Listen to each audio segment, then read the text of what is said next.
I'm sure working together we'll be able to navigate the difficulties.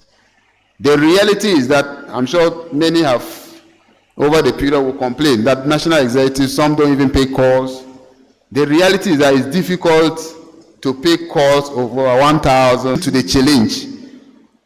And at the point, it seems to suggest that it is only the president or the national executives that cannot also make time to think about a solution. So you get solutions everywhere, and it becomes difficult, even at a point, to be able to tell which of the solutions will work for us. And I think that it is an opportunity for us to be able to sink issues and see how we can deal with our issues. I said yesterday that many of our challenges, many of the things that we get frustrated about is self-inflicted. Because there are a lot of things we can do with within our own capacities, but we fail to do. And I think that these discussions is to give us an opportunity to look at this report, no matter what will be there, and see what can we do better in the next year. Then also, we'll also be presenting some objectives. I expect that we should provide inputs that will help to make it better. So that if we are presenting so many objectives, so many activities, we should look at that against what we have achieved this year. So us, because I have said at our level that even if we are able to pick one area of challenge and work towards it and get it achieved successfully at the end of the year, it makes sense than to have plenty activities at the end of it we are unable to achieve. One of our challenges over the period has been the fact that we are working on a particular project or a particular challenge, and I tell you midway, even at times you don't even get midway, and another issue will come. Then we leave that one and jump to that issue. You are getting to midway, another issue is coming, then you throw. So that has been the cycle of, I don't know how to call it, but that is the cycle that we have been going as a union. And I think that it is high time we all look at this together as one people united to fight our cause. So I just want to welcome you to this session and to say that let's have a free and open mind to have a very fruitful engagement. So on this note, I would want to invite the General Secretary, first of all, to present the report and also the activity plan for next year or objectives for next year. Then tomorrow we'll look at the financial issues. Usually, I don't want us to present the finances this evening because people will say, oh, you have brought at the time we cannot even think straight. So it's a smart way to dodge comments and concerns. So I want to give you the opportunity so that we'll present that tomorrow if you are very fresh, so that at least we can all look at our figures and look at whatever is there to be able to deal with them. Thank you so much.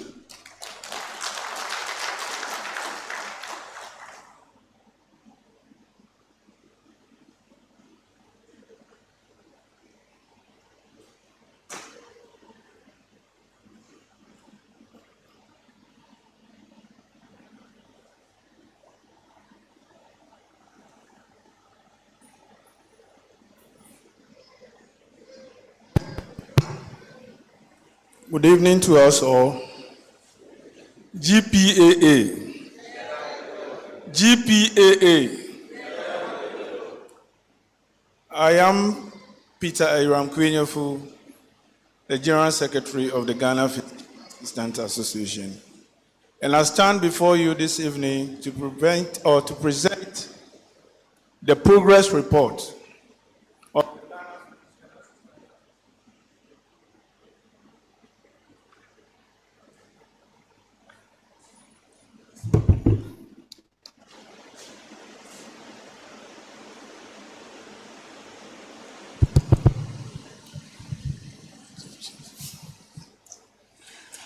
for the 2023-2024 calendar year.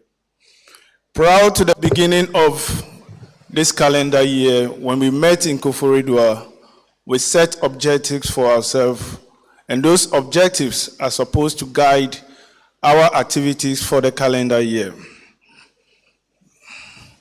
So my presentation will take the following outline when I'll give you a brief introduction, progress to look at the objects of the union, dues paying members, current leadership, priorities at the beginning of the calendar year, objectives for the calendar year, activities that have been carried out, achievement, challenges, and the way forward.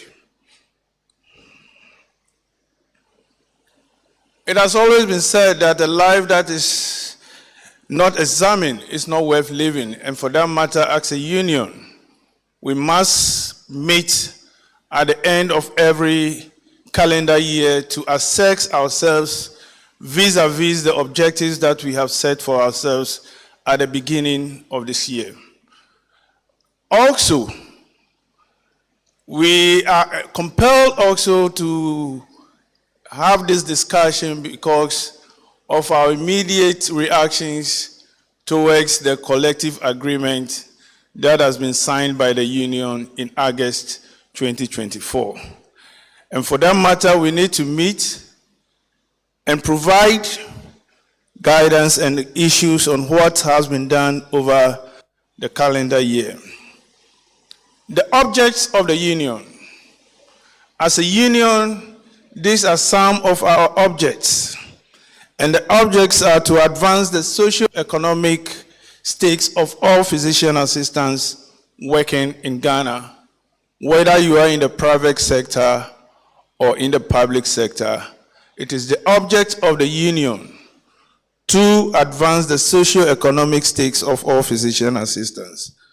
And we also want to protect the rights of physician assistants against suppression, exploitation, and discrimination. Also, we want to consistently promote, deliver, and maintain the highest standard of health for all people living in Ghana. We also want to develop partnerships with all stakeholders to enhance the optimal health status or standards of all people living in Ghana. Another object of the union is to bring all physician assistants into a unified body to advance the cause of the association. And as alluded to by the GRAPAC president yesterday at his opening ceremony, over the past year, there has been attempts to always bring all of us under a unified body to fight for our vision that we have. We want to promote the advancement of academic and research endeavors as well as maintain professional standards. And that is why the President in his speech yesterday elaborated on personal development as a way of providing additional skills to ourselves in order to meet the ever-challenging needs of our people in Ghana. We want to seek and promote the socio-economic well-being of all members of the union and to seek international affiliation and collaboration with professional bodies practicing medicine and dentistry at the level of the physician assistant cadre. In 2023-2024 calendar year, the number of people paying dues is at 1,631, and this is the breakdown. Greater Accra 254, Ashanti region 312, Volta 102, Eastern region 231, Central 150, Western region 110, Northern region 30, Upper East 57, Upper West 46, OT region 32, Bono East 46, Bono region 59, Ahafo 33, Western North 52, Savannah 22, and Northeast 25. Bono East, Northern Region is 80, not 30. Thank you for the correction. So as I stated earlier, cumulatively, we are having 1,631 physician assistants paying dues to the union. Was when you look at the nominal role of the Ministry of Health, we have about 2,800 physician assistants that are on the nominal role, which means that we are having over 1,000 of our people who are not paying dues.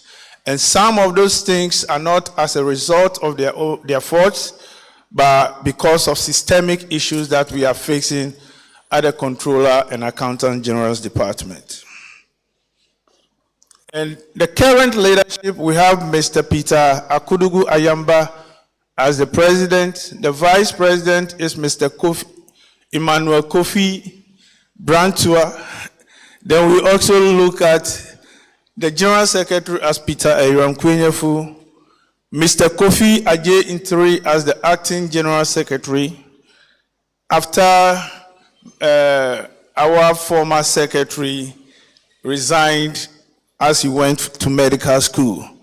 We have Madam Baochisu Abukari, who is our national treasurer, Zenobia Chibua as the acting national PRO, and then Mr. John Mbebu Lalibe, the financial secretary. Priorities for the calendar year. When we met in Koforidua, we set for ourselves this prioritization matrix after looking at a lot of challenges facing the union.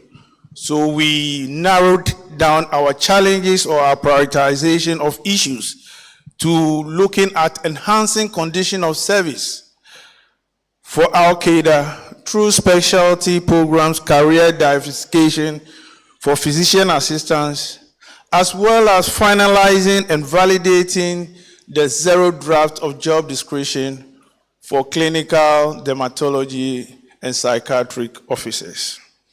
We also plan to call for job re-evaluation, so as for the government and all stakeholders to look at what the physician assistant does, and also looking at the review job description of the physician assistant since 2019.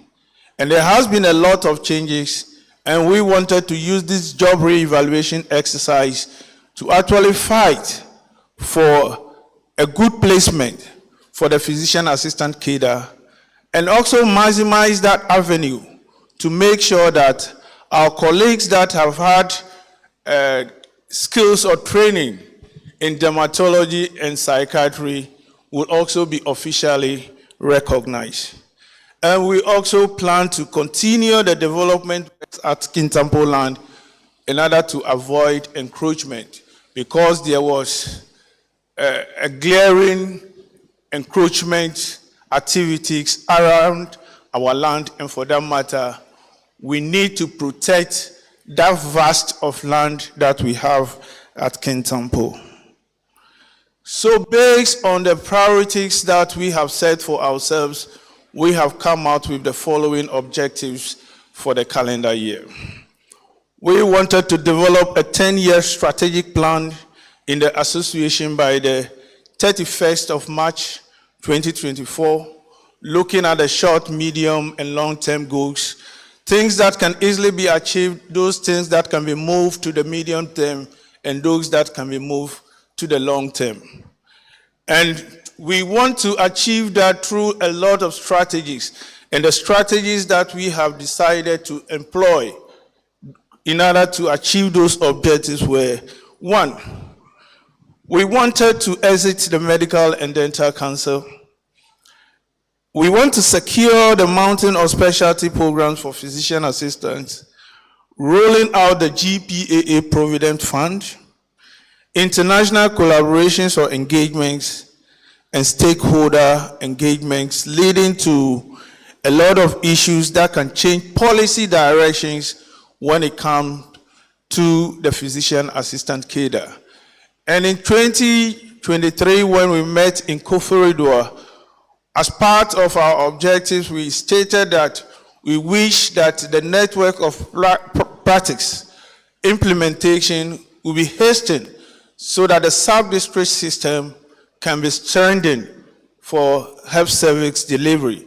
And as we speak today, that network of practice implementation has been carried out, and there are a lot of things or works ongoing in order to make sure that the sub-districts or the health centers are strengthened to provide the roles or the duties and responsibilities as the hub in the network of practice. Objective 2, we want to facilitate the completion of all infrastructure development processes on the Kintampo land by the 31st of October 2024. And as we speak now, which I'll be showing you some evidence of pictures, walling is seriously ongoing on the site at Kintampo. By so doing, we want to see budgets from the Assets and Infrastructure Committee that has been set up, because we have revitalized the Assets and Infrastructure Committee to look at ways of raising resources in order to make sure we protect that land for future physician assistants and even the retirees.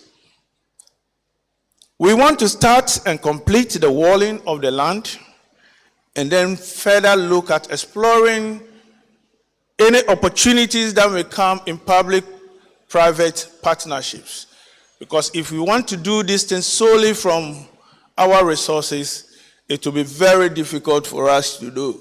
And that is why we'll be going into the PPP partnerships or ventures, and looking at how estate developers can come on board to make sure we build hostels for our people at Kintampo and nearby schools at Kintampo.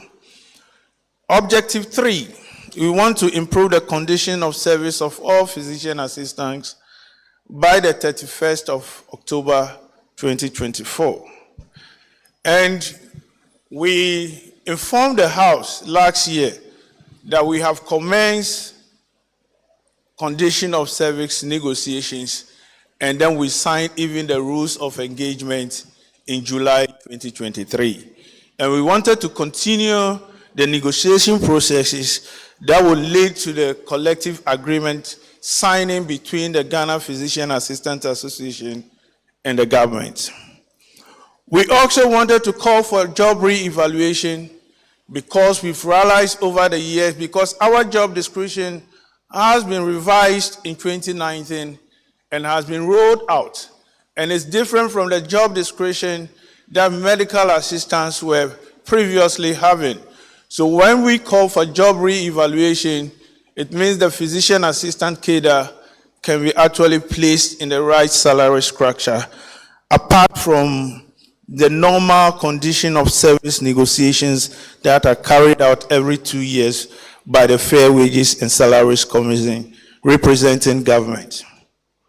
We also want to advocate for profession-specific salary structure for physician assistants, because currently the grading system for physician assistants is aligned to that of the nurses. So from a nursing officer, it's just like a PA, to a senior physician assistant like that. But the only difference is when we also look at it, the fuel allowances and the code, which we'll be talking about, also follow the same alignment. We want to also draft the job descriptions for the clinical dermatology officers and the psychiatric officers.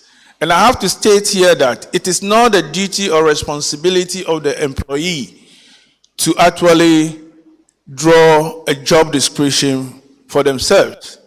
But your employer, if you don't push for it, they will sit idle. And before we came out with the revised job description that was done in 2019, a lot of things went in. We have to initiate the whole process, accommodate them, and finally, when the zero draft was created, we need to finally validate the process at the headquarters of the Ghana Health Service.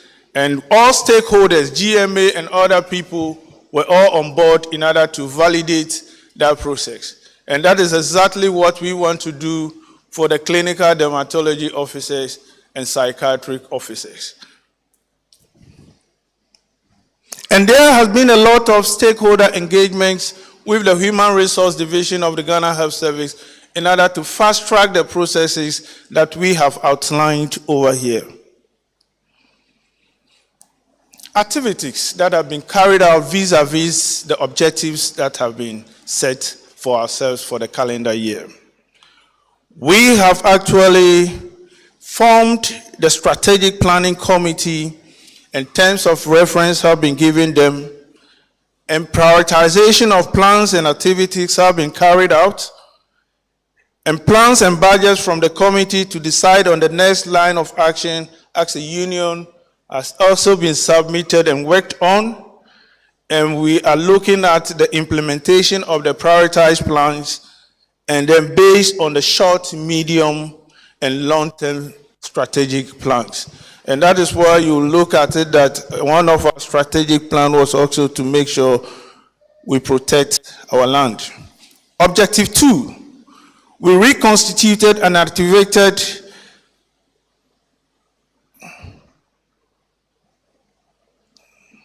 Kintampo Land Development, reconstituted and activated the Asset and Infrastructure Committee, visitation to the land by the committee to assess current situation on the land at Kintampo, because it came to a time where we had calls from nearby or community members out there. There were people who were trying to encroach on the land. And for that matter, the Access and Infrastructure Committee were deployed, members were deployed to the site. They did their own analysis and came out with budgets for approval. And those budgets were not just made just looking at one quotation or request from people. There were multiple people that were looked at, and then they came out with a cost analysis that will benefit the union when we want to protect the land by walling it. So budget has been presented to the Assets and Infrastructure Committee for walling of the land. Monies have been released for the commencement of the land, commencement of the walling, and walling of the Kintampo land underway, and for completion by the 31st of December 2024. Even as I'm talking, if we don't take time, in the second week of November, we should finish walling the Kintampo land to prevent encroachment from the people. Objective 3, job re-evaluation and condition of service. We had commenced after a lot of activities and contact with the people. We had started the job re-evaluation exercise in February 2024, but it was stalled after a lot of issues were raised by some of the associations over there. Because as of June 2024, we should have finalized the job re-evaluation exercise. But government has stalled the process, and we are also reminding them that there is the need for us to fast track the completion of the job re-evaluation so that our cadre can be adequately and appropriately placed on the salary structure. When it comes to that job re-evaluation, we don't want to go in as a union executive, but we rather wanted to have somebody with the labor background, economic consultant, to lead the process. And for that matter, we had employed the services of a labor economist in order for to lead the process of job re-evaluation. We sent our job descriptions to him. He has also come out with his template, awaiting the draft of the job re-evaluation from the government side. And that is what we are waiting for. And as stated earlier, we said we had started official engagements with the Fair Wages and Salaries Commission in May, leading to the rules of engagement signing in July 2023. We had actually or finally signed our collective agreement as a union. And that we know some of the contents that came out fell short of our expectations. But we must say that getting a collective agreement for ourselves is a good way to start. And we hope that going into subsequent condition of service negotiation process will build upon what have been gained this year. We also have completed the zero drafts for the job description for the clinical dermatology officers and psychiatric officers. And we met in Accra where we invited all 2 representatives from the dermatology group and psychiatric group.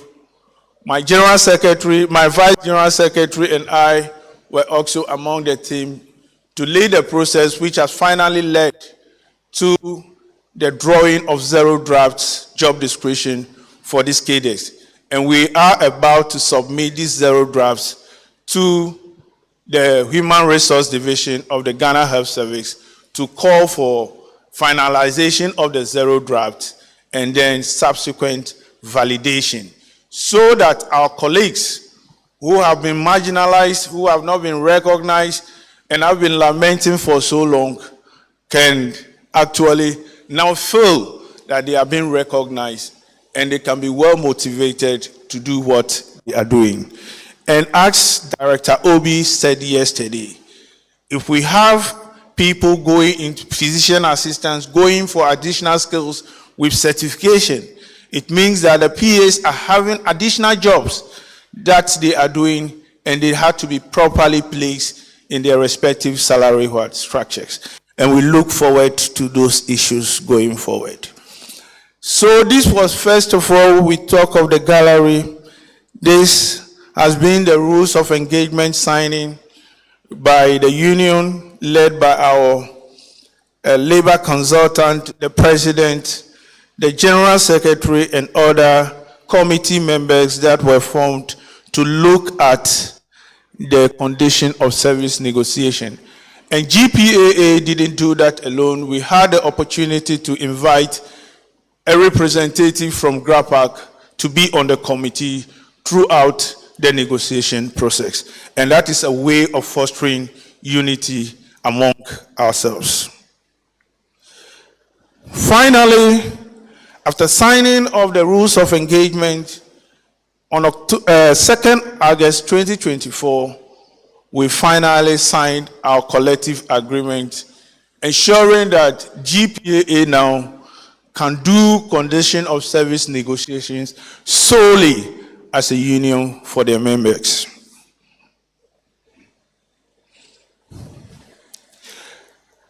Yes, I said walling has started, and the first thing is we want to prevent encroachment.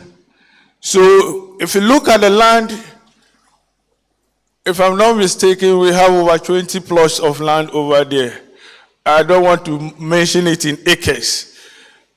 It's a vast land that is lying down there to be developed. And this is just a pictorial evidence of the walling taking place at Kintampo. And you can see the length of the walling. That alone tells you the longitudinal magnitude of the land that we are having in Kintampo. And still, as of today, they have also dug another part of the land, and they are continuing with the walling process at Kintampo.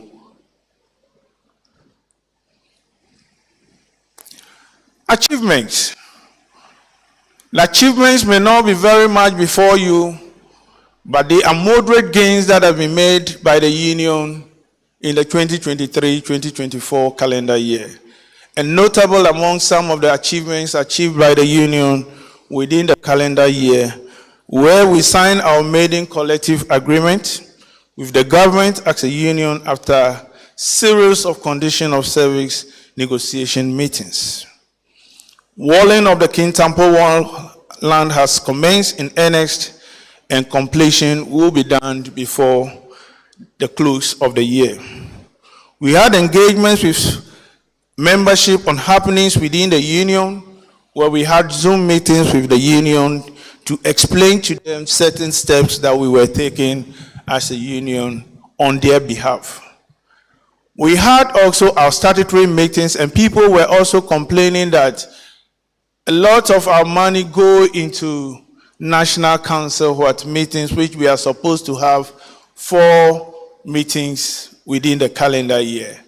But doing cost analysis, the union has decided to be doing virtual meetings in order to cast down the cost of our National Council meetings. And for the whole calendar year, we've never had any physical meeting, apart from the last meeting we had here when all the national executives, regional chairpersons and secretaries, and board of trustees arrived at the AGC ground on Tuesday, 22nd October 2024. We have initiated the job re-evaluation exercise with the government team, and as I stated earlier, we had a job re-evaluation exercise starting in February 2024. We had advocated for the employment of 250 physician assistants under the network of practice. Though very negligible, we hope to build upon this going forward in this calendar year. Challenges. We are bound to face challenges as a union. Despite our 60 years in existence, it has been recent years that we are building the association to become strong. And we are still at our infantile stage, and for that matter, we have inadequate resources to undertake our planned activities. Because when you look at monies that come to us, you have 70 Ghana cedis times 1,631. And that is what is paid into the account of the association. And it's not even paid regularly. Sometimes we have payments in 4 or 5 months arrears before they come and pay you 1 month. And these are challenges that we are facing as a union. Sometimes our membership seek uninformed about issues happening in Ghana, especially the health architecture space. Because a lot of things happen, and when you hear people on our various WhatsApp platforms, you think they are living in another island. But let us be very proactive within wherever we find ourselves. Let us seek for information. Let us look at what we can do in our own small way to do or promote the physician assistant cadre wherever we find ourselves. And some of the duty bearers of the associations who are supposed to lead to the implementation of such issues that we have, some of them are undermined. Like when you go to the Director General now and you are talking of sub-district appointment, he said he doesn't want to specifically give all physician assistants that title of what? Appointing them as what? Sub-district heads. If not, in the future, when you have other cadres manning the sub-district, it becomes a confliction. But we are also of the opinion that if you have been appointed as a sub-district head and you are eligible, because you can have about 4 health centers, even in a sub-district. So if one fellow is appointed among 4 physician assistants as a sub-district head, that is not something bad. And these are the things that we are pushing for as a union to make sure that the appointment of physician assistant officially as head of facilities and sub-district come to fruition what may. The disunity among the physician assistant care is a very chronic problem we are facing. Let us get to understand that we are all physician assistants and we should align our visions and goals to one particular area. But when we are having diverse ways of approaching issues and looking at it from different microscopes, which is also good in a way, but when we are speaking differently on all national platforms, the people who are supposed to solve our problems see that we are already having a divided front. And so they even capitalize on those things and say there is already disunity among these people, so we can capitalize on that. Going forward, we want to build a resilient unity among the physician assistant groups that we have. Unnecessary and unwanted verbal abuses of union leadership. And I can tell you, some of us, it is not that we are so happy to be in leadership position. But the thing is, when you find yourself there, you must actually influence your people to achieve whatever goals you have set for yourself as an entity.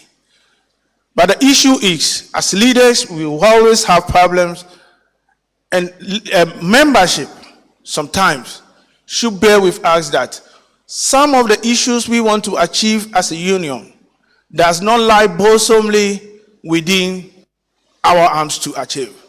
You cannot go and pull the fellow to say, sign this document for me.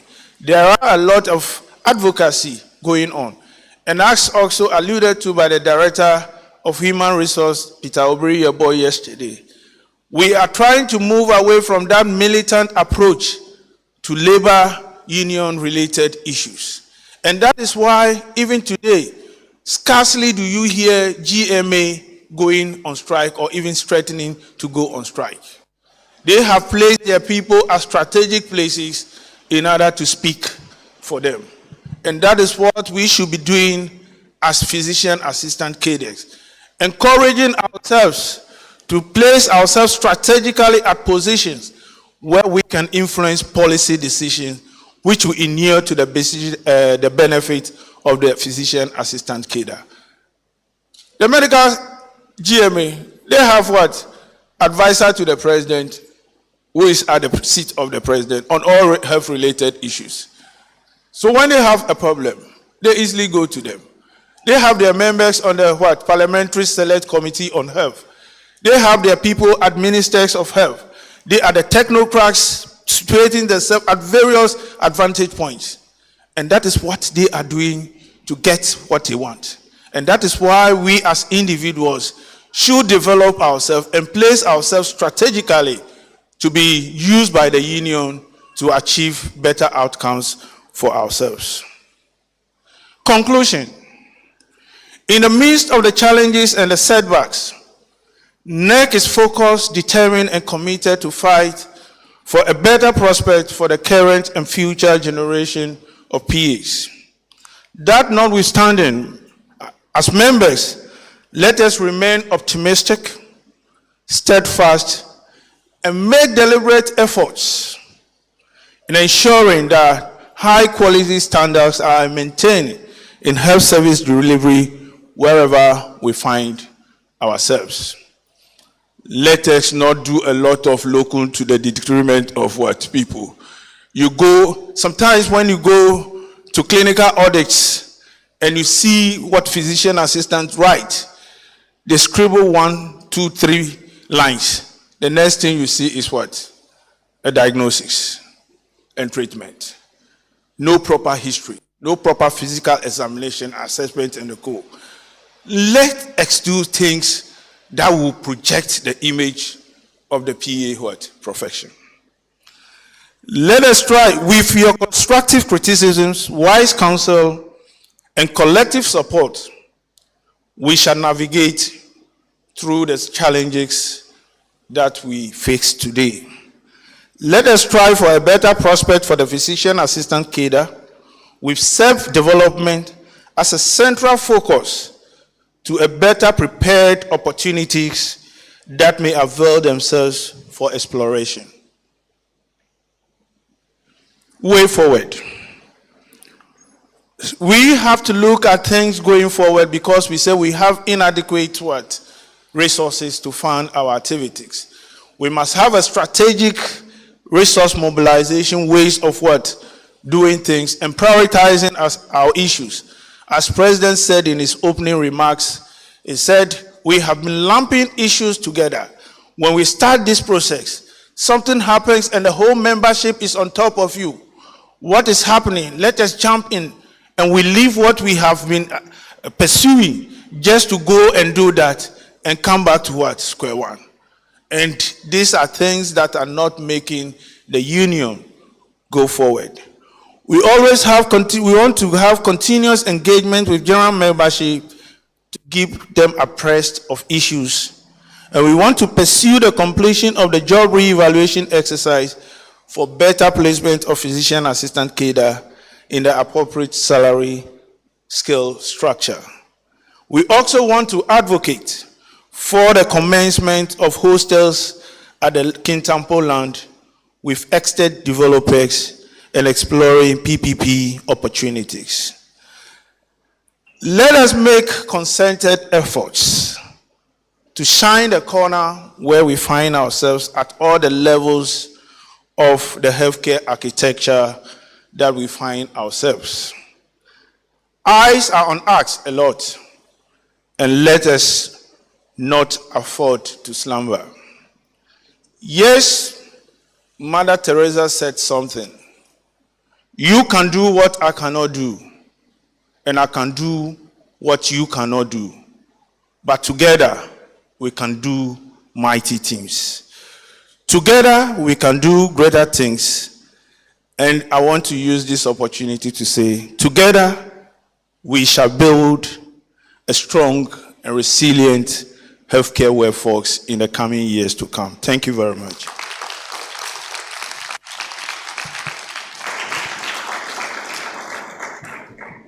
I'm confused. If it were the president, I would have said Mr. President. By General Secretary, do we say Mr. General Secretary? I want to address him appropriately. Somebody should help me. Is it Mr. General Secretary or just GS? GS, thank you so much for this erudite presentation.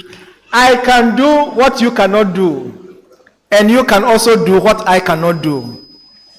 It's very deep, very, very deep.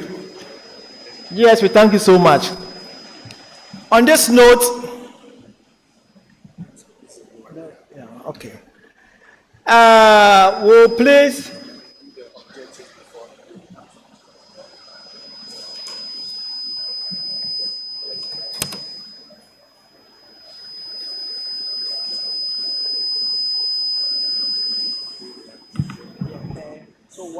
I want to use the next 5 minutes to just outline our objectives as a union for the upcoming 2024-2025 calendar year. Objectives: we want to ensure secure career diversification, specialization programs for physician assistants, and advocate for the recognition of the clinical dermatology and psychiatric officers by the 31st of December 2025. And by so doing, we want to undertake the following strategies or activities: carrying out national and international stakeholder engagements on the subject matter. We want to undertake evidence-based advocacy on the objectives, and this is where we'll call for our people who are into research to actually bring out research topics that are aligned to the physician assistant practice. And we can use these things as evidence-based issues whenever we are meeting all the stakeholders. We also want to develop funding proposals for sponsorship training programs for PAs. And we also want to finalize the draft job description for clinical dermatology and psychiatric officers with the Ghana Health Service, and push for the validation of the job description for the aforementioned officers. And finally, we want to facilitate the placement of the officers on the right scale. Objective 2, we want to secure an enhanced condition of service for all physician assistants and physician assistant interns within the 2024-2025 calendar year. We want to call for the resumption and completion of the job evaluation exercise for all healthcare workers, especially the physician assistants, and we want to achieve that by July 2025. We want to advocate for the official appointment of PAs as facility heads and the sub-district heads with remuneration and performance contracts. All district directors now, even when they renew your listing, you have to what? Go and they look at your performance and see whether they have to what? And that is what we are asking for. Give us a performance contract. When we deliver, renew our what? Contract as sub-district heads and facility heads. We want to continue to advocate for the recruitment and deployment of physician assistants, either through the network of practice or the financial clearance for all PAs. We have been pursuing this, and we've gone to the Ministry of Health, came back to the Ministry of Finance and the Health and the Co. And we wish we can get those things even before election 2024. So let us keep our hands crossed while we wait for any good news that comes our way. We want to continue advocacy initiatives for internship allowance to be paid for physician assistants by including the physician assistant intern grade in the job description for physician assistants. Just like the way house officers have been included in their job descriptions. That is why when we are fighting for physician assistants now, they will tell you that the physician assistant cadre intern has not been captured by the job description, and that is why we are facing those challenges. The last objective, we want to facilitate and hasten all infrastructure development initiatives of the Union within 2024-2025 calendar year. And we want to complete the walling of the Kintampo land, vigorously explore PPP in the estate industry to commence some structures on the Kintampo land. And we want to purchase a land in Accra for future development as an office complex for the Union. And last but not the least, our rent will soon be expiring, and we want to rent a new office structure in the business town of Accra. As because currently we are at Ashie, and a lot of people find it difficult getting to our end at Ashie. On this note, I say thank you very much.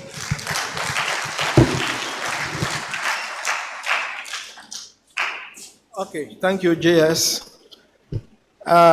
We want to be out of this place by 5:30. So we'll open the floor for discussion. In that regards, how many of the National Executive members do we have here? Can I see by hands? I can see the President, the GS, the Vice Secretary, and then, okay, 4. I will need 4 chairs onto the stage, please. So the gentlemen, I need 4 chairs for the NEC members. They will sit here. The mics will be rolling amongst you. You ask a question related to the association, and per what has been presented to us, and appropriate answers will be given. We want everybody to live here with their minds cleared, no doubts anymore. And you must also go with assurance that there is a hope for the future. Thank you. Shall we now invite the NEC members?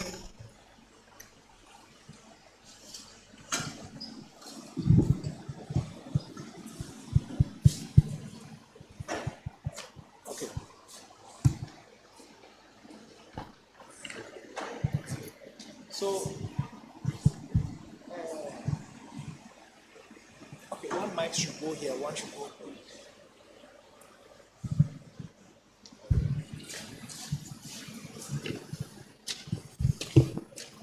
This one goes out as a caution. Please, no personal attack. Let's treat this dispassionately, with love and show of respect. Thank you. Before I open the floor, please, there is the report of a missing spectacle. A colleague has misplaced her spectacle. So if any of us comes across any spectacle, kindly bring it to me. Or Sister Juliet, can we see you upstanding? Or you can give it to Sister Juliet. If you can't see her well, you bring it to me. I'll make sure I give it back to the owner. Thank you. Yeah, we are taking 3 questions in the first round. So, first hand, second hand in the green stripes, third question, the white and blue. The mic is here. Yeah, we'll take from this side, then we'll move to this side. So, first person. Yes. So mine is not a question, but a suggestion. I know that the association is doing a lot currently, and it might not feature in this year's plan. However, they say that health is the wealth of the people. I know that cancer cases are on the rise, and the teachers have Swedish medical center that they are affiliated to, that when their relatives are sick or they have cancer, they can go there and access care. I want to suggest to the association to also try to liaise with the Swedish Medical Center so that the members and our relatives can also get that treatment. Secondly, I also like to suggest that we set up 2 medical centers which will be well resourced. One can be at Kumasi to serve the northern sector. One can be in Accra to serve the southern sector, so that the place will be well resourced, where we can do our ECG, our MRIs, and other complex investigations that they might not get in other places, so that it will be there for physician assistants and our relatives. Thank you. Yes. Hello.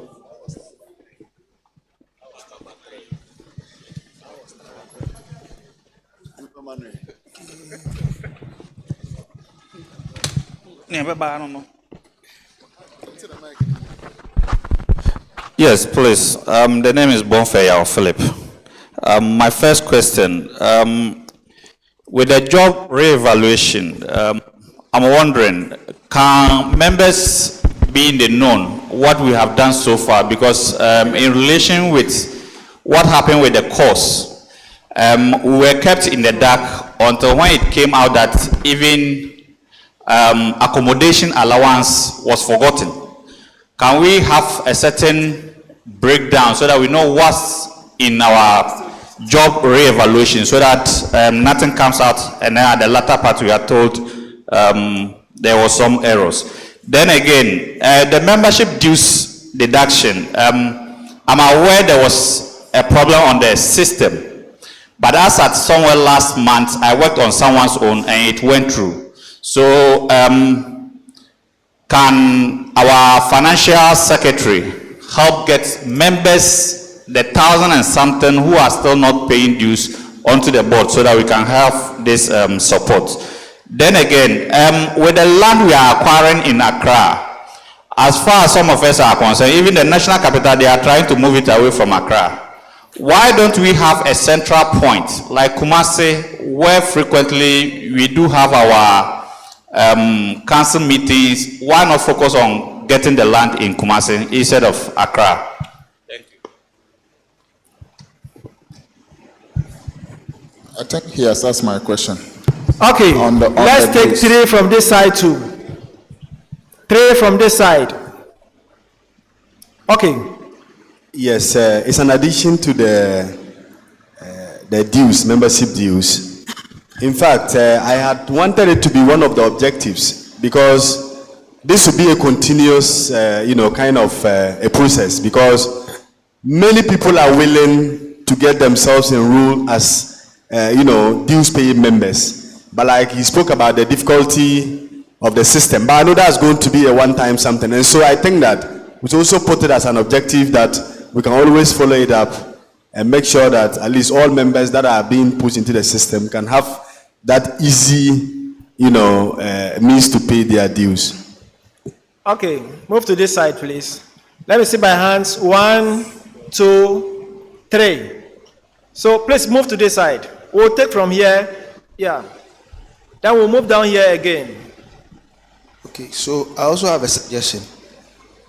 I want to suggest to leadership that the fight for the physician assistant able to use their certificate to credential a facility when it comes to private practice should be one of the main battles going forward. Even if we are not able to achieve it to the letter, it will be a process. I mean, it will get to a point where if there has to be a handing over, it's just a matter of continuing. So I think that leadership should look at it critically. Let's fight it with everything that we have. Thank you. That's my suggestion. Okay. So thank you very much for the opportunity. My own is not really a question, it's also a suggestion. I want to find out from leadership, even though you are doing well.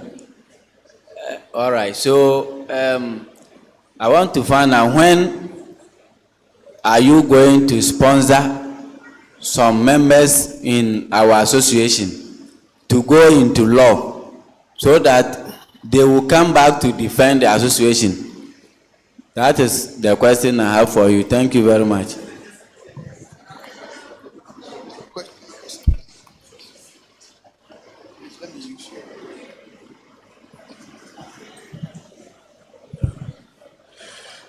Thank you once again. I thank you for giving me the opportunity, and I want to commend the National Executive for their bold steps, the issue they have talked about. In fact, when the General Secretary said he's going to outline the objective for 2025, I thought he would have mentioned only one objective. In fact, the first one alone is heavy loaded. And sometimes our objectives might be smart. Look at your strength. And of course, I'm a reverend minister. Excuse me to use this as an example. Jesus said, before you come outside and start your foundation and building your house, start from your home. So they will not laugh at you when you are not able to roof it. And so, I want to ask this question. You've mentioned international engagement. I want to find out whether what has gone into it, if something is going on about it. And then the MDC exit process, I want to find out, is a battle that we have postponed for the future, or is just like at a level we are just like a goat cannot face the elephant now?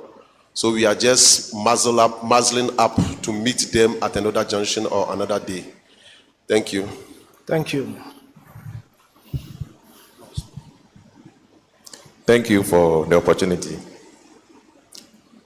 Let me use this opportunity to commend the leaders, the President, Mr. Peter, Secretary, and all other executives that are contributing to the performance of the GPA Association. I echo Mr. Peter and executives, other executives. Let me start from the challenges as Mr. Peter presented, with the last one, that some of the languages used on the WhatsApp pages, the abuses of the executives, are not something that we should continue or fancy as such.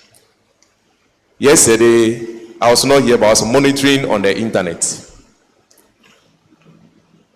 Mr. President spoke. The speech for the Mr. President was very nice. I was pleased with the speech. The objectives, the work done so far, presented by the secretary, this is excellent to me, I'll say. But what we have been seeing on the WhatsApp pages, what comes there, some of them, when you read, it's heartbreaking. So you think of who is at the top there writing those things. Who are our leaders? Let me just give straightforward example that after the bargaining, you said it's a 50-50 win.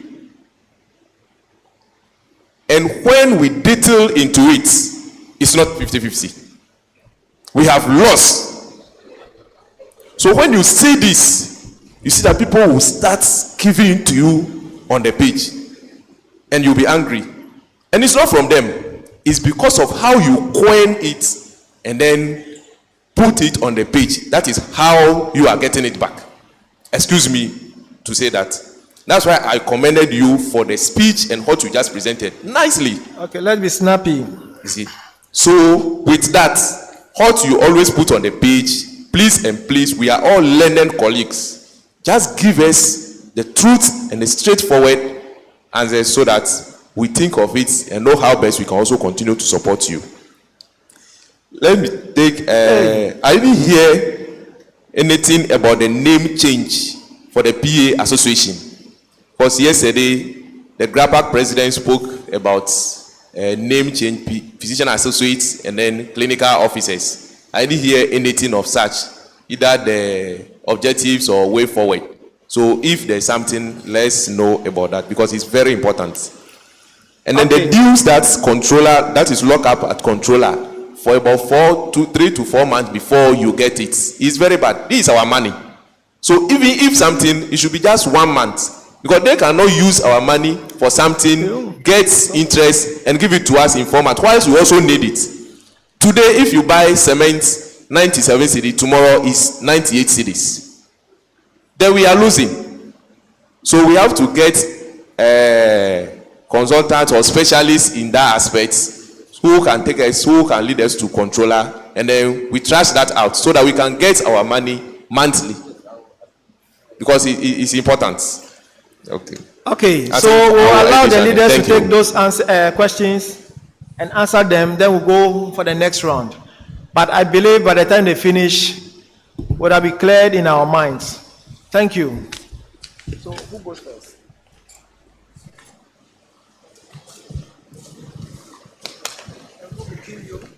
All right, so thank you for your questions. I would attempt to answer those that I have captured. Just to start from the bottom. It's always easier to do that. So, on the issue of control, like he said, that is the reality. And I think at the beginning of somewhere this year, all the unions had to come together to even threaten before they started releasing our funds. So, many times, you even see the budget that we will present is based on the projections, our number and the number of months in a year. So if you come out with that budget and you are not getting it as is expected, then it becomes difficult to implement many of the activities.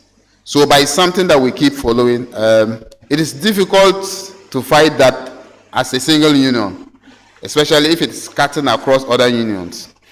The difficulty is just because other unions, their numbers are huge. So their 1 month dues deductions, they can run for a year without really feeling anything. It is the smaller ones that usually goes through this burden. And until we complained, many of them really didn't care because they have the money, they have invested, they have other sources of income that listen. So we will continue to work on that. Yes, I appreciate your other comment on the issue of the win-win. I said win-win situation. Not to justify that, but the statement was based on the fact that if you are going into a negotiation, the expectation should be a win-win. I agree to some extent if it was considered a win-loss. But the reality is that they have been, you see, the reason why the other unions had it easier, that we even signed our terms of engagement before them and they came ahead of us, was because they had something already in place.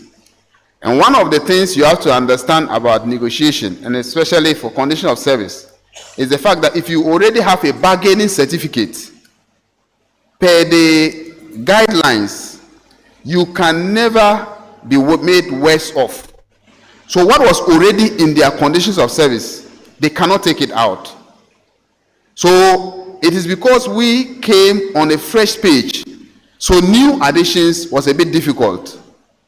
And that's why, in fact, our negotiations was that difficult. So it is not as though, yes, if we look at our lower category, of course, it is completely a loss, because the submissions we made, we didn't lose completely everything.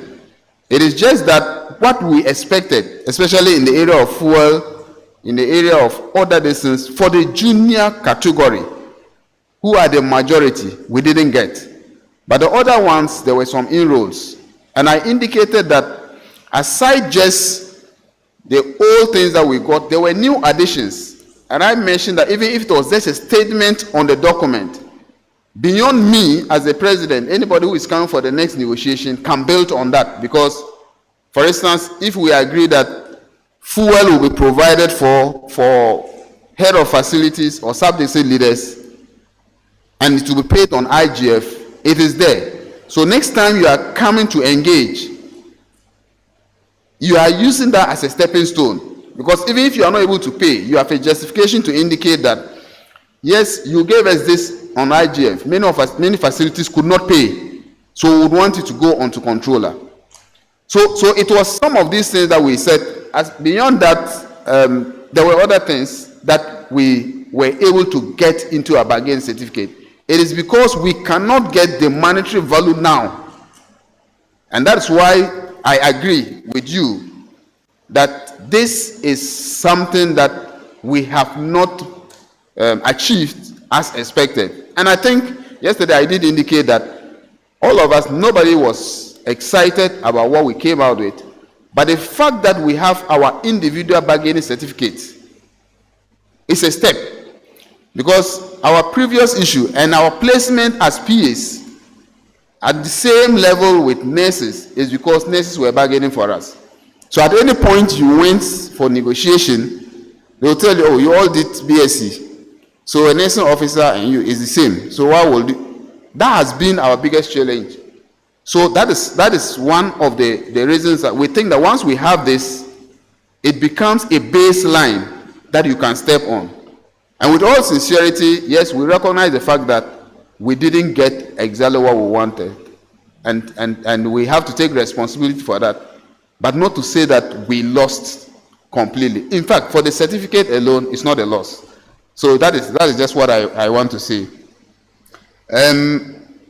So let me just tie that to the job reevaluation. The job reevaluation, somebody wanted to know what is in it. In fact, it is what we did was to engage a consultant, because it is supposed to look at what we are doing, and that consultant will value it for us. So it is a process that we pushed and the ministry initiated. So it is not as though we are presenting this, but they will now come back to the job market and do an assessment of the PA to see what exactly is our value. Were we valued same? And that is where the disparities between us and the nurses will come, and also between us and other categories. So everybody will be part of this process, even though it will be sampled. What we need to know along the line, if the processes comes clear, we would have to engage you and come out. There's a template that all of us will review, because I am unable to tell which PA they will be selecting to tell. They will just pick a PA and say, okay, tell me what you do. And many of us would forget that what we do goes beyond the consulting room, especially those who are clinically inclined. Some things all out we do. So that is exactly. So everybody will be part of that process. The last time we followed on that job evaluation, they indicated that I think there was a serious reshuffle at the ministry. And all those who were in the forefront of that job re-evaluation were transferred from the minister. I think there was a number of them. All of them are no more in the ministry. So that stalled it. But we are still pushing to see how that. So let me just reassure you that we are not going to keep you in the darkness, as reference was made to the condition of service. And let me just clarify that the condition of service couldn't have been put on the platform because, with all apology, we cannot trust each other. With all apology, we cannot trust each other. That it is one of the reasons why we go through many of the things. Things that we think this is an in-house discussion, people will come and put it out, and it becomes something. And I just want to challenge, if any of you had seen the proposal of any other union on their platform, then maybe you should tell me. Because it is a practice, and we have to learn also from best practices. GMA, who usually would make reference to, you will never see. The only time you will see is if they get it. So I agree that, in fact, it was not just NEC that developed the proposal. We selected PAs across all membership. I think NEC, there were just 2 people from NEC. The rest of the committee, and there were 8-team committee that did this work. So the oversight of the accommodation was really a serious matter. It was, because it is something that we had discussed it, but as to how it was not captured, it's the reason why, yes, I said that, yes, we have to take that responsibility for missing out on. In fact, it was the greatest opportunity, because at the point we wanted to push hard on that, only for them to do, you didn't add that into it. And that is it. So it is not completely out of it, but it is in the non-financials. It is in the non-financial in a different way. If it was in the financials, then you can make demands that, okay, pay us this amount on a monthly basis for accommodation. But we didn't capture it in non-financial. It was captured, we didn't capture it in the financials, but it was captured in the non-financial. So with this, at least it will inform us also moving forward. MDC exit. I remember last year here, we took a decision. And of course, we made a proposal and we took a decision that if you are going to fight somebody and you become too emotional, too aggressive, you are likely to throw a blow and fall back, and the person will just come and laugh. So our fight has been said that we didn't seem to make any progress, because we were rather giving them the opportunity to create more obstacles for us. And that is why you see that, of course, somebody will say they are scheming at every level to make us irrelevant. It is just because they had felt threatened. And I think that the process, as I keep saying, is the fact that the people that would facilitate your exit are the same people. If we don't know how to work around that situation, we may have a difficulty. MDC, all along that we've been fighting, we've never fought MDC directly, let me put it that way, because it is Ghana Service and the ministry, and even though the ministry is responsible for MDC, but the challenge has been that because they don't, of course, they don't directly have the impact, the fight doesn't seem. So they have worked, they have, let me put it, a network, and they'll be able to put people at every point that whatever you do, you will not be able to make the needed progress. So we decided last year and agreed that let's have a rethink about it. They had given us clear reasons why setting up a new regulatory body by all the agencies was not possible this year because of the IMF conditionalities. So we agreed also that based on that, whatever struggle you are going to do now, they will tell you that yes, we can create one for you, but under the current circumstance, we will not be able to do it because of this, because it means that creating another another regulatory body has financial implications. And that has been the discussion, that has been the feedback we've gotten from the ministry. So yes, I must say that this year we decided to pause, build relationship because of our conditions of service, and beyond that, we will take the next steps. The best thing to do is to go the legal way, and that informed the reason for which we had to fire our lawyer, because we had given him certain clear terms as to how we wanted to go. We formed a team or a committee to work on our exit strategy, gave him all the information to proceed the court, and it never happened. So we had to part ways during the year. But we would have to re-strategize, re-engage possibly a lawyer, and take it at that level. So basically that is what I can say on that. Sponsorship for law, I think these are laudable proposals. I consider them as suggestions that we can look at too. It's not out of place. In fact, last year there was a PA who had admission to do law outside. He kept following for support even before he could leave. Unfortunately, we were unable to support because we were financially challenged, and he left. Subsequently, he wrote to indicate that, okay, he had managed to settle down, so maybe the financial, of course, I felt bad because I know he did that out of pain, that we couldn't support him. So once he had settled, there was no need for any support. But it is something that we had already indicated that wherever our PAs would be going in the area of progression, and like I said, we need to take charge of our personal development, and collectively will succeed. It's one of those proposals that I think that is laudable, and we would have to work to that, so that wherever PAs are, we should be able to support them. Not to say that we are so satisfied a lot of the PAs are going to medical school, but I know many of our PAs, very decent and some very aggressive PAs, are in the medical school. My prayer is just that beyond medical school, they will not be doctors. Even if they are doctors, they should think of where they came from. And these are people we can use to make an impact. Because certainly, they are the people for now who are managing the system. And at every point in time, you will need them. So these are things that I think we can work together, and we are open. If there are those opportunities, it is just because our finances are not that strong, but we will continue to do what we can do to support in that regard. National health insurance, I think this is a recommendation, and I think that it's something that is not being captured in the objectives, right? So it's something that we would have to look at it and see what we can do about it. Of course, it is an issue of either going the legal way or negotiating.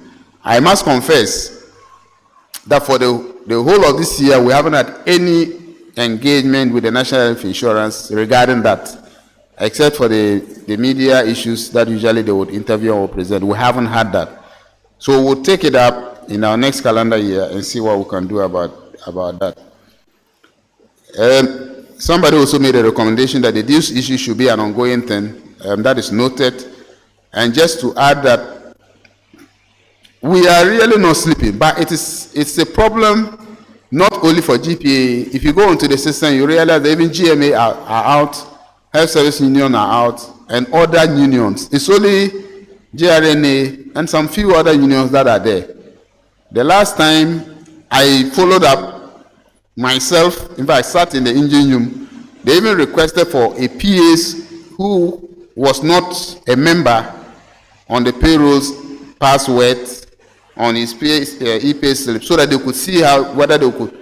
In fact, up till today, the person is sitting here, up till today, they are still struggling, and they keep reassuring us that as soon as the challenge is resolved, it will be effected. So some of them, we collected data and we submitted, but they cannot do it without that change of membership platform. And that is something that we'll continue to maybe follow it up and make sure it's done. So the issue of the cancer center has been noted. We'll look at it. It's just, but of course, maybe we may have to reach out to you because you seem to have information that we do not have that can facilitate whatever proposal that you are making. So we'll take note of us. You reach out to us and we'll see what we can do. So these are the things I have captured. I don't know if I've left something. My other team members are here to add. Thank you so much.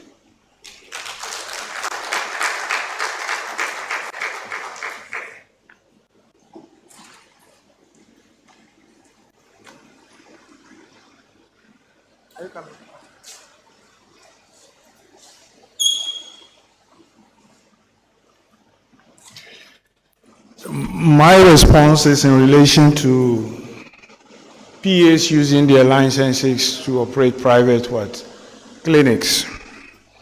It is not like PAs cannot use their licenses to operate a health center. Per the HIFRA law or policy, when you want to build a health center in a rural area or where people are deprived, you are given that license to operate. We should draw a dichotomy between HIFRA and National Health Insurance. You can build your clinic and HIFRA will give you that certificate or accreditation to operate your clinic as a private one.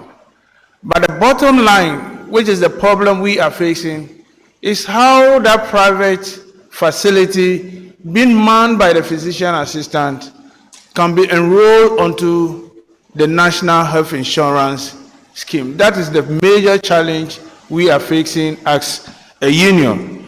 And even the current minister, Honorable Dr. Okuboy, was formerly the CEO of National Health Insurance Authority until his recent promotion to that. We had followed up on issues of that nature, but he had never given us an audience. So we'll be looking at it in that regard. And with the expansion of dues being a continuous objective for every year, when you are able to achieve that objective, is it mandatory for you as a union to always update and make sure that new people who are coming on board are also fixed into the dues deduction platform? So to always be repeating it as an objective is something that we have to really look at going forward in that regard.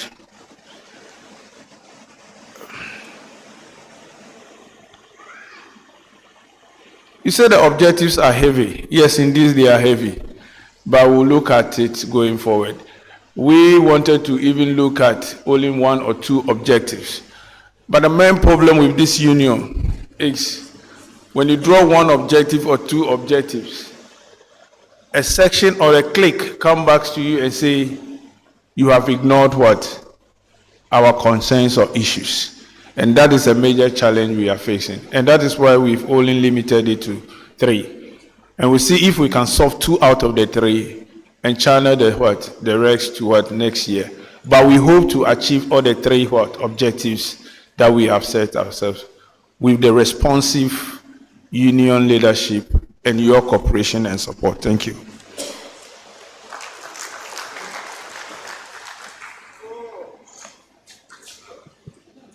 It is 5:30 by my time. Should we continue or we should close? Okay, we'll take 2 from here, 2 from here, then we'll close. Tomorrow when we come for the PS issue, the rest of the issues will come up. So let's take 2 hands from here, 2 hands from here. I'm not going to call anybody. The one holding the mic will do justice to that. Thank you. First person. Or we'll take 3 from here, 1 from here, because the population is here. Please, thank you very much. My name is Nyanko Manyab. My own issue, I don't know what to say, is a question or to find out. We can't hear you clearly. I said my name is Nyankwe Manyab.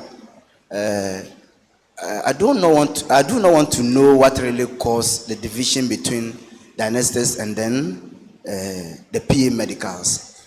But in our fight for a successful career, I am so sad to realize that all the time it boils down to our division. If we were together, we would have made a very strong force, and then our plight will be listened to. So I want to ask, is there any way that we could a little put down our differences and come together? Is there a way? He's talking about uniting, coming together, the unions. He said anesthetist, and then and someone is saying that the name change was not addressed. He spoke about name change, so please add that. So, questions from here, please. Yeah, so thank you. Mine is suggestions.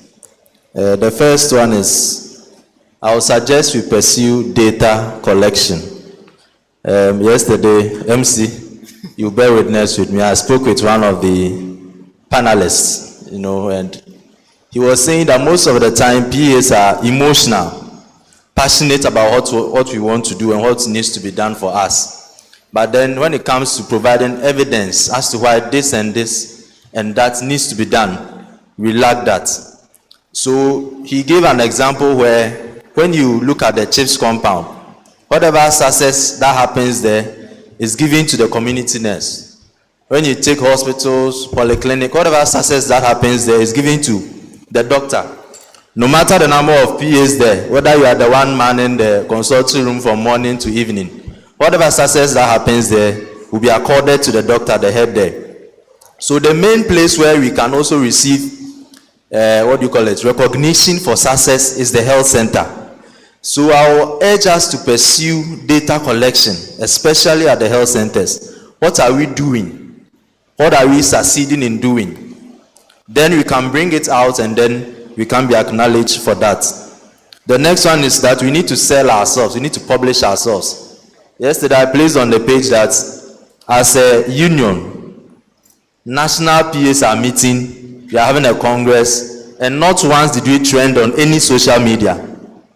And that is because I don't know whether we are not proud of our profession.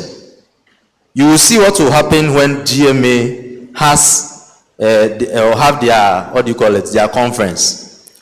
They might trend on Twitter. You understand? Those who do not know them will know them. We are already hidden under the umbrella of doctor in the hospitals. Every patient that sees you calls you a doctor. Doesn't identify you as a PA. This is an opportunity to sell yourself.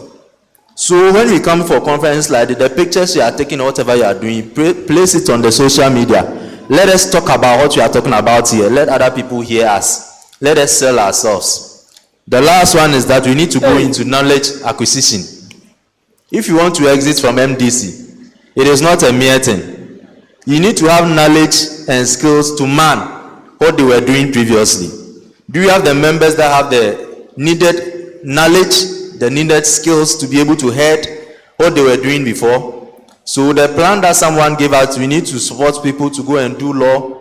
Let's look at that. Support people into law, support into politics, support people into administration. Then when we say we are going out of MDs, we are exiting, we can say that this and this and these are the people that will head the association, that will head, whatever we want to do. Thank you very much. Thank you.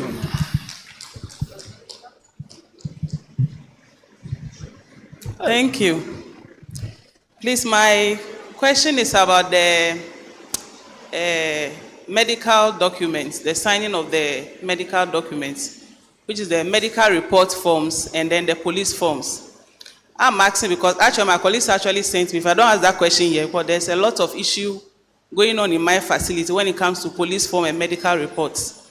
There was earlier this year, we learned there was a judge ruled the PA has the right to endorse these documents. In our facility, they have refused to recognize it because, according to them, the employer has not issued any letter to the heads of facility telling them that from henceforth the PA can endorse these documents. I'm sure at the health center level, because you are the in charge, you don't have any issue. But we those are the polyclinics where we are working with medical officers, it has become very difficult. To the extent that when there was recently a wave about the missing pennies cases, actually there were a few reports that were rejected by some judges when the case ended up in court. I think your point was well made. Yes, So just because it's from the PA. So we want to know, where do we stand? Because I learned that thing was sent forward. So is it that still we can't sign, or we should go ahead and sign in our name? And if there's an issue, would the union support us, or you will be on your own? Thank you. Okay, the man in there, is it blue or green? Oh. Thank you very much. My question is, why is the MDC board rep not present at this AGC? She is supposed to be here to give us an account of what she does at the MDC. What is the association position on the MDC's rep and whatever she's doing at the MDC board? What has that association comments by the MDC registrar of late on the PA induction ceremony? Those comments he read in public about PAs and what they intend to do for PAs. What is the association doing about that follow-up? Thank you. Will you take this one so that we can? Okay, so the leaders will respond to these questions and then we'll make a headway. Thank you. All right, so thank you. Again, I will start from the bottom. What is the PA's position about his comments? You see, like I said, in what we call emotional intelligence, if somebody push out something and you want to be that repulsive and act immediately, you are already telling the person is testing your pulse or testing the waters to see whatever you would say. Should you come out and react in the open? I think there were calls for us to come and respond. We should say something. With all sincerity and with all apologies, I have taken a decision not to come out and openly insult somebody who has insulted me. I will not sign that letter. I will not. The reason is that, you see, we should be able to differentiate between what we want and what somebody is pushing you to go for. And that is it. This is a proposal they made. We had made follow-ups, and I think my vice secretary is here, to the ministry on the matter. And we told him that we just came from this and this was the proposal that is being made. What was the justification? He gave us the reason why they were making that proposals. With apologies to all of us here, but they I don't know what research they did to suggest that the post-basics were doing better than the direct PAs. I think my vice general secretary also asked. So if that is the position, can we also conclude that the PAs and nurses who go to do medicine after they are listened as post-basics are also equally more qualified and doing better than those who would go from SS? If that assertion, listen. And in fact, he looked at us and said he never thought of it that way. So these are some of the things that we should be able to do to also let them have a rethink about certain positions. It's a proposal, and he's putting it in the media, or he's putting it there, and to see our reaction. In fact, after that induction, I met him at the listen. We stood, and we had a discussion. I never mentioned it, and I will not even ask him about it, because the issue is that we are here. What should be our position? What should be our actions? what should be our directions. It is not for me to just decide that because he had said something abusive, let me also come and respond. Because at any time we rebuttal, the first offender is not always seen. Nobody considers that. They take our response as more offending because they say, okay, they are the regulators. And that has been the reason. So that is the posture I'm saying, that we need to be able to look at that and develop better strategies of responding to some of these things than just also going boot for boot. So that is what I can say in that regard. The MDC rep not being here is unfortunate. And with all sincerity, we even sent her an invitation, official invitation.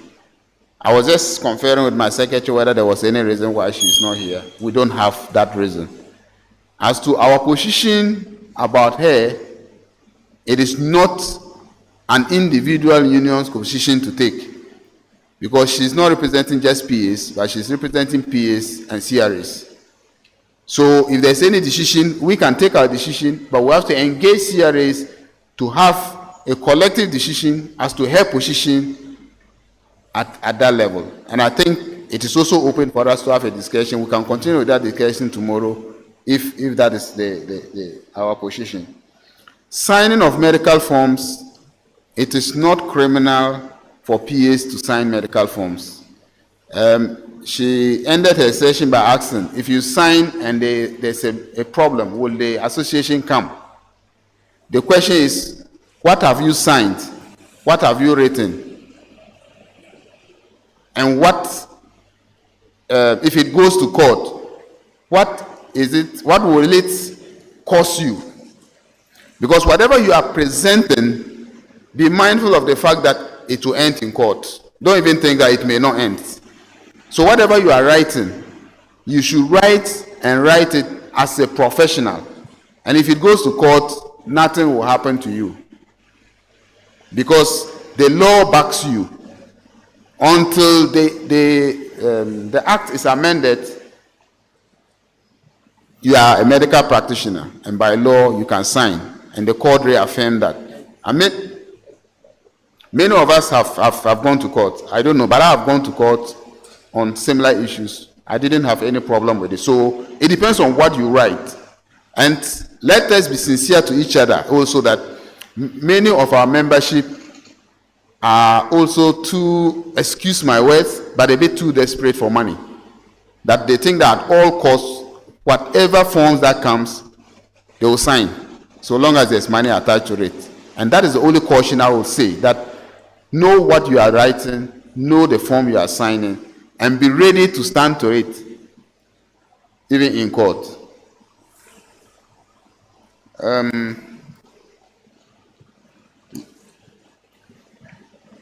I think publicity, the issue of publicity is a comment that was made, and I think there is something that we need to take note of. It is not just an individual. As a union, I think, as we were doing it, there was also live streaming going on. But the question is, how many of us even shared it on our platform, and this, like he mentioned. So this is something that we can all look at it and see how we can improve upon our publicity. The issue on the name change, I think as a union, that decision has been taken already. We took that decision about 3 or so years back, that we're going to change the name to clinical officers. I think that was also presented. It was presented to the ministry and even to the listen. But of course, they raised their concern that until there's an amendment of the act, again, the name cannot be changed. So it is also another legal procedure that we would go through to change it. However, we need to also look at it, whether is that the way to go, because we are fighting also clinical, looking for expansion of our job roles in the area of sub-district management. Don't we also think, I think somebody raised that one. I was having a discussion yesterday with some of the facilitators that came, and they were asking, don't we think that, I think it was the policy, deputy director of policy, he was asking, don't we think that if we decide to go clinical officer, it may restrict our scope to just clinical care. So these are things that we will have to look at it. But of course, as to the decision to change name, it has been taken, and it's just a matter of us following it through. Our thinking was that if we get, or if we had gotten a green light to be able to initiate the process of our own regulatory body, that is where the amendment of the act would have been opened. So you decide what name you want to fit it in there. But of course, these are all things that we may need the legal minds to advise. Thank you so much. These are the things I've captured. And I just want to conclude by saying that this discussion will continue till tomorrow. So if you have not been able to answer your questions, we will have the opportunity to answer these questions tomorrow. I think my Vice Secretary has a comment to make. Okay, thank you very much. On the issue of data, we are not helping ourselves. In fact, even yesterday, I shared QR codes, and this morning I have shared QR codes for members to fill a form, a study that PAs are doing for PAs. We are about 6 PAs who have decided to come together and then do a study about PAs. And we are not even getting the minimum number of respondents, 381, we are not getting. And so sometimes it's not as though people are not doing things, but the PA helping PAs becomes a problem. Because if you have not been able to even fill a study that would bring us to the limelight, it becomes difficult to blame leadership for data issues. In fact, when we were doing our first job description, we even had, I was part of the committee, we had issues with people submitting data on what they actually do. People are submitting data on things that they do not do. And there are a lot of people who were not also interested in submitting data. And so, as I said, if we do not help ourselves, nobody is going to help us. Let me talk about the MDC exit. I work in a regulatory authority now. And working in the regulatory authority, I have realized that sometimes we overestimate the powers of a regulator. In fact, the ministry will not do anything contrary to what the regulator says. In my regulatory agency, the people who regulate, none of them is working there. It is only on the board that they have a rep on the regulatory agency. Everything is done by the board and the technical staff of the agency. So if we do not infiltrate MDC, it will be very difficult to get our things across and very difficult to exit. Because if you look at MDC, it was only Dr. Banubala who was working at MDC. MDC works with committees, and so they have maybe legal committee, they have ethics committee, they have legal disciplinary committee, and our people are not part of the committees. Recently, MDC is moving away from the unit system.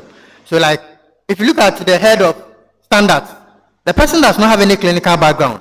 If you look at the head of registration, the person does not have any, so there is no doctor, there is no PA in MDC except Dr. Banubala, and recently their deputy CEO, the deputy registrar.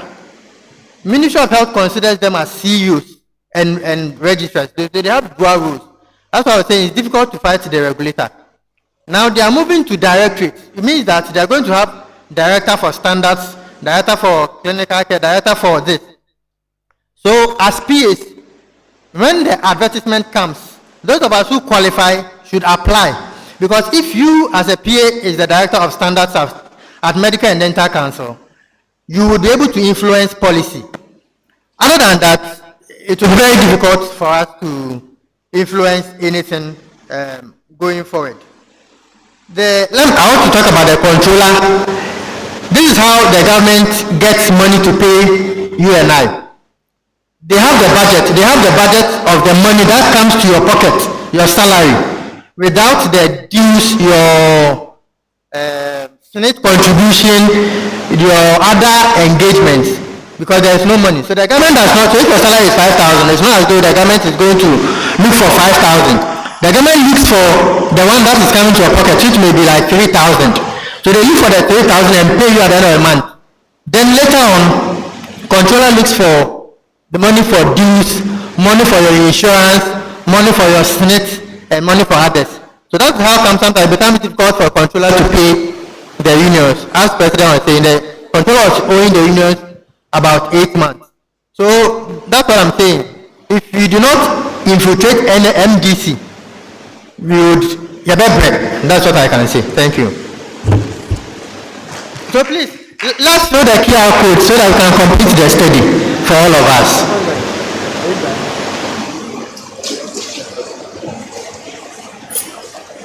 It's been a very long day. People are feeling sleepy. They even wish they can sleep in the room here. We didn't waste much time. Tomorrow morning, 8:30, we are gathering here. We have somebody, the PRO of the private health facility, to talk to us about health insurance. National organizer rather. But because of the time, tomorrow morning he will be here to talk to us, especially on the NHIS issue. We also want to finish the rest of the activities tomorrow morning. We will continue the question and answering sessions in the morning. We will look at our finances and auditing tomorrow morning. Then after that, we are off. So when you are coming, bring your hiking shoes, you bring your bikinis, whatever. We will either climb mountain or we will swim. So you prepare for anything. On this note, once a soldier, always a soldier. I want to call on our brother, PA Reverend Justin Anani, to give us a closing prayer for today. Let's welcome him. You know, it's not a small thing to be a pastor or ordained pastor. And yesterday, one other ordained pastor gave us the opening prayer. Today, another ordained pastor is going to give us the closing prayer.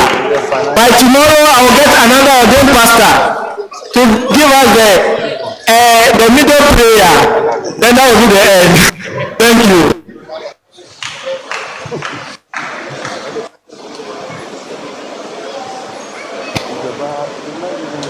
With all humility, shall we be outstanding?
Challenges to one another.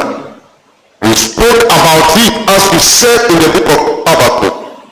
When you have a vision, right, you don't put it under a table. You spoke to the prophet to write the vision and make God a lot of it have made plain. We pray for the passing by to see and understand. We pray for accomplishment grace. We pray for directional grace. We pray for the spirit of wisdom that emanated and worked through our Lord Jesus Christ. Even at the age of 11, he spoke great words that could not be comprehended. Thy servant David said, the Lord maketh me great than even my teachers. You have that ability and we hope in you for this association. Thank you.